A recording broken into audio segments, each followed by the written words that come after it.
I'm glad we chose this meeting for this talk because this Friday marks an epic event. The Windham Bombers will play their final home game in the Portage Trail Conference. Excuse me. I can't imagine a more significant date in Windham sports history since Windham has played in a Portage County Confederation for almost 100 years. Only Brookstown has played in the Portage County League or its affiliates for longer than Windham. And no small school football team in Portage County has qualified for the state football playoffs more than Windham. Aside from Mogador, which is partly in Summit County.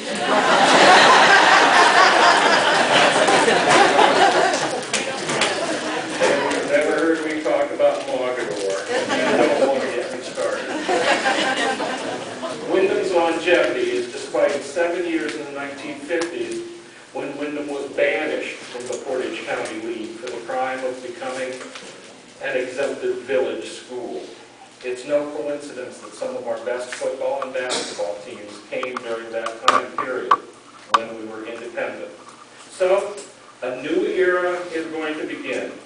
Chances to put some more gleaming hardware in the trophy cases. But tonight, I'm going to look back at the greatest 11-man football team that ever wore the black and gold. Now, a lot of people know that saying that last sentence is hard for me.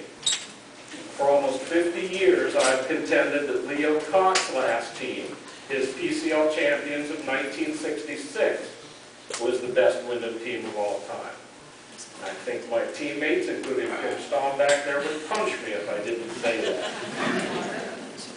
Of course, a case could be made for the 1953 championship team, which had only 15 players, which played every single game on the road.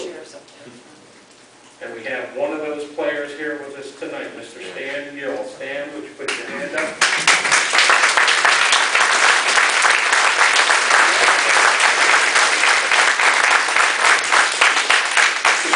I need you to think about that. 15 players, no home game, PCL champ. The 1956-1957 team didn't have a league. They had trouble even scheduling games because the bigger schools were afraid to play Windham during that time period. But in the troubled days of 1974, as the United States endured a presidential scandal of unequaled squalor, a hyperactive head coach, and a bunch of assistants barely out of college molded a bunch of local teenagers into high school monsters of the gridiron. Arguably the best small school football team that Portage County has ever seen. Now, Leo Koch had retired after 17 years as head coach after that 1966 PCL championship. He was tired, and the first small hints of the anemia that would claim his life 20 years later had already begun. He shepherded his son Alan through high school, and Alan needed some shepherding.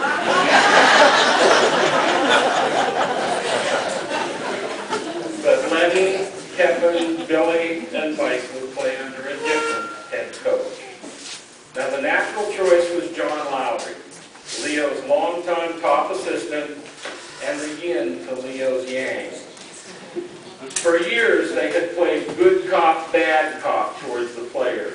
But Lowry, whose stern military-bred demeanor belied an extraordinary skill as a teacher, inherited a group of underclassmen whose skill level was just one notch below stars like Danny Ruff and Tim Stom and Duke Bonnet and Jim Sullinger. The other PCL schools seemed to accelerate their talents, with Mogador beginning its long string of league championships, and even perennial sad sacks like Waterloo and Kent State High School having at least one-year championships. So, John Lowry's teams won only 11 games in 5 years. And Superintendent Ken Jacobs, who had been a head coach himself during the 6-man era at the old Palmyra High School, and Principal Bob Wirt decided that perhaps it was time for a change. Lowry, being a very perceptive man, chose to resign before the hammer fell on him.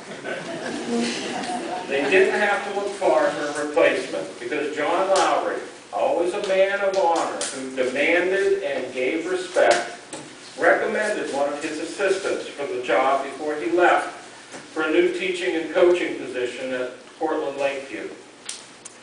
That assistant was Stan Parrish, and you'd think that that's where my story begins. It doesn't. Because during Lowry's last year as head coach, Leo Cott came out of retirement to coach the freshman team. He had his former all-conference lineman Tim Staum as his assistant.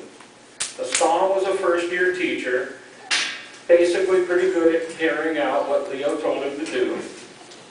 And there was nobody in the state of Ohio who could plan a team better than Leo Cott.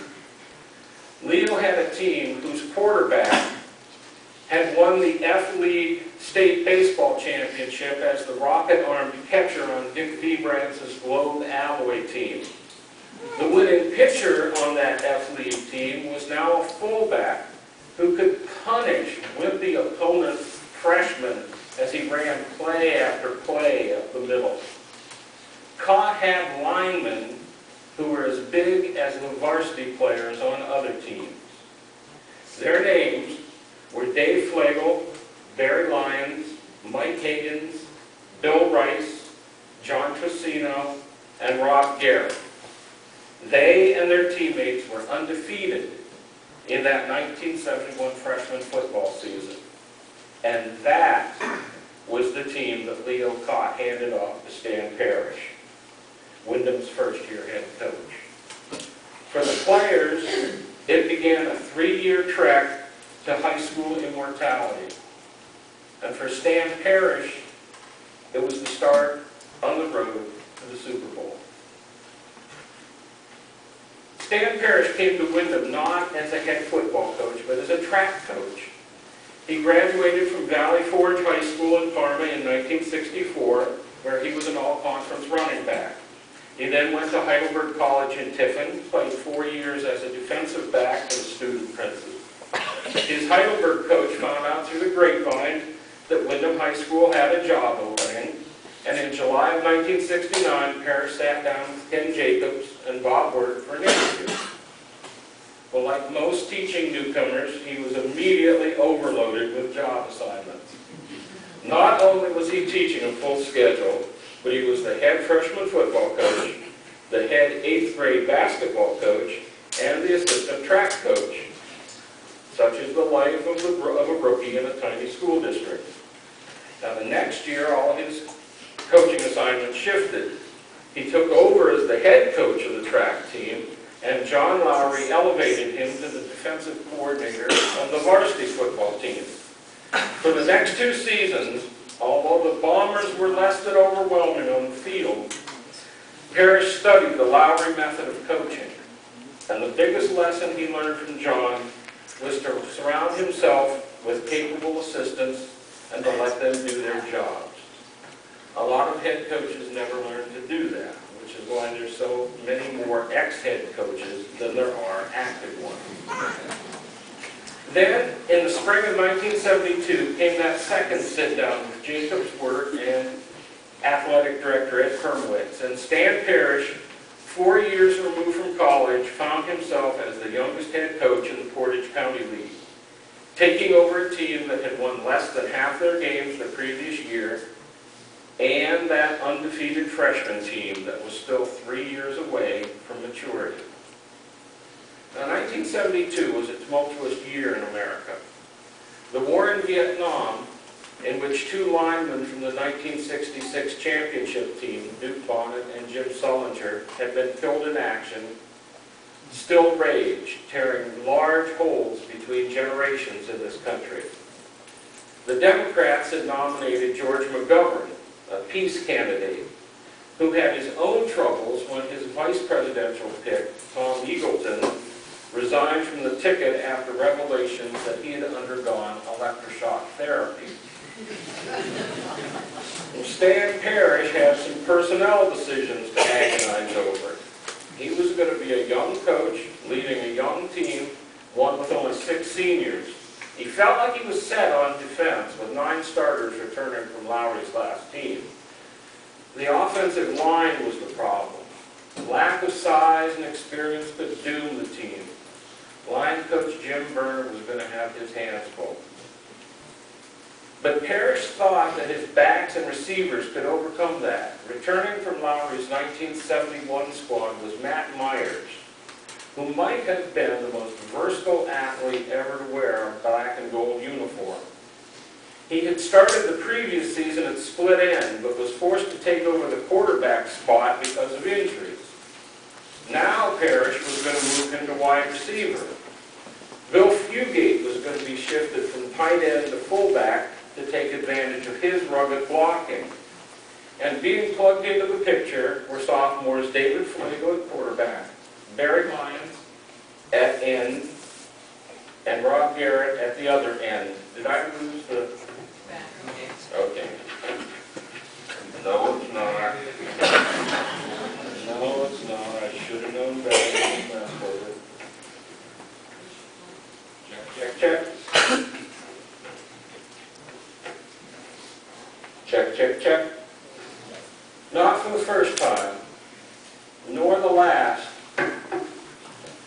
A first-year coach forgot that reporters look for a big quote in their preseason preview. And boy, did Stan Parrish toss them a softball. I think we can win it all, he told the reporters. Dave Flagle's going to pass the ball 40 times a game. Big rig dreams, Stan. Put the target right on the back of those bunch of rookies. Windham had not scored against opening game foe Garfield the preceding 2 seasons. And in Stan Parrish's first game as a head coach, they made it 3 in a row. Dave Flagle passed 11 times, not 40, gave up 2 interceptions, lost 2 fumbles. Welcome to the real world, Coach. The second game against Streetsboro was a slight improvement, with the Bombers at least scoring in a 12-day loss. For the third game, Parrish began experimenting, moving Matt Myers back to quarterback and Flagle to halfback, alternating them during the game. All this accomplished was a 4 for 15 passing performance between the 2 of them, and a 14-0 shutout by previously winless Southeast. Game 4 was against Mogador, who had lost 9 games in a row. Windham was ahead 8-0 at halftime. They had lost that one too, 14-8. The coaching staff was in a whirl of hurt. They knew the kids were playing their hearts out. So, before the next game against Brookstown, Parrish had a brainstorm. As he told the Record Courier, I didn't go into the locker room before the game. I mean, how could I ask the kids to get up for the 5th straight game after losing the first 4? So maybe the kids were happy that Stan didn't show up in the locker room. Dave Flagle put the team on his back, completed 6 of 12 passes, rushed for 100 yards, scored every single point that night, and the Bombers won their first game of the year, 14-8. They might be 1-4, but the season had turned around. Andy Hedge became a stalwart at running back. Flagle was at quarterback to stay, and Barry Lyons had been installed at fullback, a position that Barry would come to define in his career. Lyons had been moved from tight end to fullback after bugging Parrish to let him carry the ball. Parrish tried him out in practice, and on his first run, Lyons knocked out senior Bill Fugate, who started fullback, who was also a linebacker. So the fullback position became Barry's by default for the rest of his career. Although they lost the next game to Field, coached by Bomber alumnus Dale Criz, an 8-0 score showed that the defense had become the backbone of the team. Facing a game against out-of-league foe Laconia, Andy Hedge erupted for the best night of his career. gaining 147 yards and leading Windham to a 22-8 win over the favored Bears. Well, maybe Parrish was right. The Bombers would finish the season with at least a 500 record. Now, of course, Stan hadn't quite learned his lesson about restraint of ground reporters. Now, casting aside modesty, he said of his 2-5 team, "We should win the rest of our games now." Nope.